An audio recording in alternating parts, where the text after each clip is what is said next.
Hello students, now today we are going to start with national income. Under national income, the first topic of national income is your circular flow of income. Now, under circular flow of income, what is circular flow of income? Circular flow of income का मतलब होता है कि आप सबसे पहले production करते हो, प्रोडक्शन से आपके पास क्या आता है? इनकम। इनकम से क्या होगा? आप उसको खर्चे करोगे, एक्सपेंडिचर, फिर उसी खर्चे को आप वापस प्रोडक्शन पे लगाओगे, फिर इनकम आएगी, फिर खर्चे करोगे। तो ये क्या होता है? It is an unending process of production, income to expenditure, which is known as circular flow of income. It is an unending flow of production, income to expenditure. Okay, now there are two types of circular flow, that is real flows and money flows. Two types of circular flow of income are there, real flow and money flow. Now real flow में क्या होता है? House hold है और firm है, दो sector हैं, ठीक है।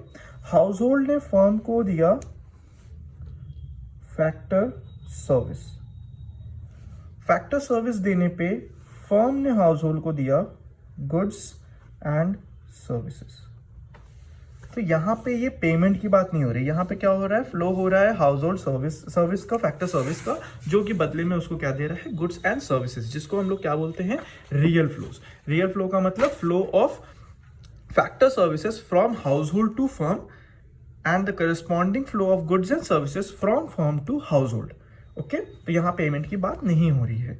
Real flow is also known as physical flow, इसका अनदर नेम होता है क्या? Physical flow. ओके, तो it's also known as physical flow. Money flow में बात करेंगे तो यहाँ पे पेमेंट की बात आएगी, तो हाउस होल्ड और फर्म, हाउस होल्ड ने फर्म को जब सर्विस प्रोवाइड की थी, तो यहां पे मनी के टर्म में क्या होगा? फर्म हाउस होल्ड को फैक्टर पेमेंट देगा, और पेमेंट मिलने पे हाउस होल्ड उसको क्या कर देगा? खर्चा कर देगा, जिसको बोलते हैं कंजम्पशन एक्सपेंडिचर। ओके, सो इसमें क्या हो रहा है कि हाउस होल्ड ने फर्म को जब सर्विस दी, उसको बदले में गुड्स एंड सर्विसेज मिला, that is real flows.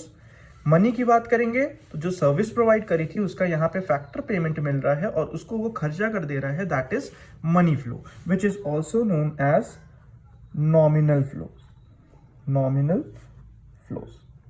Understood?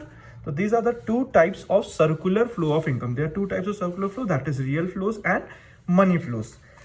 Next topic what we have to cover is to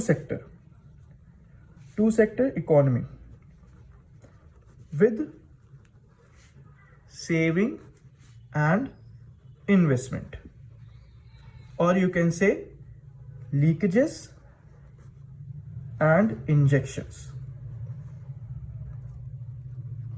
Understood? Now next topic is two sector model or two sector economy. Now we have to make two sector कैसे बनाना है? House hold है, firm है। House hold ने firm को दिया क्या? Factor service. Firm ने house hold को दिया गुड्स एंड सर्विसेज। ये बात हो गई थी हमारी किसकी? रियल फ्लो की। मनी की बात करेंगे तो ये इसको क्या दे रहा है? ये इसको दे रहा है फैक्टर पेमेंट, और जब इसको पेमेंट मिलेगी तो हाउस होल्ड क्या कर देगा? Consumption expenditure. Understood? So this is two sector economy. First sector household, second firm. Two sector economy. Now question is with saving and investment or leakages and injections. तो saving and investment कहाँ save करेगा? Financial market. You can write financial market also. You can write capital market also. तो financial market मतलब bank जहाँ पे household पैसे को save भी कर सकता है और borrow भी कर सकता है. firm पैसे को save कर सकता है और borrow भी कर सकता है. Understood? Okay, now after two sector economy three sector भी आता है। थ्री सेक्टर में क्या होता है? थर्ड सेक्टर आ जाता है आपका गवर्नमेंट। गवर्नमेंट में क्या होता है कि हाउस होल्ड गवर्नमेंट को देगा टैक्सेस, फर्म भी गवर्नमेंट को देगा टैक्सेस। दोनों लोग गवर्नमेंट को क्या दे रहे हैं? टैक्स दे रहे हैं। गवर्नमेंट क्या दे रही है हाउस होल्ड को? गवर्नमेंट परचेजेस, नहीं, factor and transfer payment, transfer payment क्या दे रही है गवर्नमेंट हाउस होल्ड को? Factor and transfer payment. Factor payment का मतलब जो सर्विस प्रोवाइड करते हैं, जैसे वेजेस एंड सैलरी, ठीक है, ये जो मिल रही है वो गवर्नमेंट एम्प्लॉयज को मिलती है, तो वो क्या करते हैं, वो सर्विस प्रोवाइड करते हैं गवर्नमेंट को, तो उनको जो सर्विस मिल रही है वो होता है फैक्टर सर्विस, फैक्टर पेमेंट देती है गवर्नमेंट। ट्रांसफर पेमेंट का मतलब होता है जो बिना सर्विस के मिलता है पेमेंट, जैसे पेंशन हो गया, स्कॉलरशिप हो गया, ठीक है, तो ये सब आता है तुम्हारा ट्रांसफर पेमेंट में। गवर्नमेंट फर्म को क्या दे रही है? Government purchases and subsidies. Government क्या प्रोवाइड कर रही है फर्म को? सब्सिडीज। अंडरस्टूड? तो this is your 3 sector model. 2 sector में हाउस होल्ड फर्म आ जाएगा, 3rd सेक्टर में गवर्नमेंट आ जाएगा। अब हम बात करेंगे 4 सेक्टर की, तो 4 सेक्टर में आपके पास आ जाता है फॉरेन सेक्टर। फॉरेन सेक्टर भी आप बोल सकते हो और आप रेस्ट ऑफ द वर्ल्ड भी लिख सकते हो। अंडरस्टूड? नाउ हाउस होल्ड बाहर से गुड्स मंगाएगा तो उसका पेमेंट भी करेगा, तो यहां पे आएगा पेमेंट फॉर इंपोर्ट्स। ठीक है, फॉर्म भी क्या देगा? Payment for imports. Understood? In return foreign sector firm को क्या दे रहा है? Receipts from exports. और फॉरेन सेक्टर हाउस होल्ड को क्या दे रहा है? Foreign remittances. अंडरस्टूड? तो this is your 4 sector economy.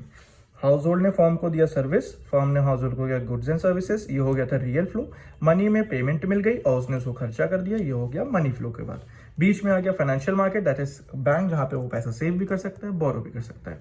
फिर गवर्नमेंट आया, तो गवर्नमेंट को दोनों लोग टैक्स दे रहे हैं। गवर्नमेंट इनको क्या दे रही है? Factor and transfer payment. और इनको क्या दे रही है? Government purchases and subsidies.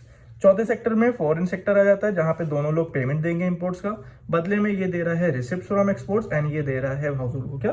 Foreign remittances. तो these are the 4 sector economy.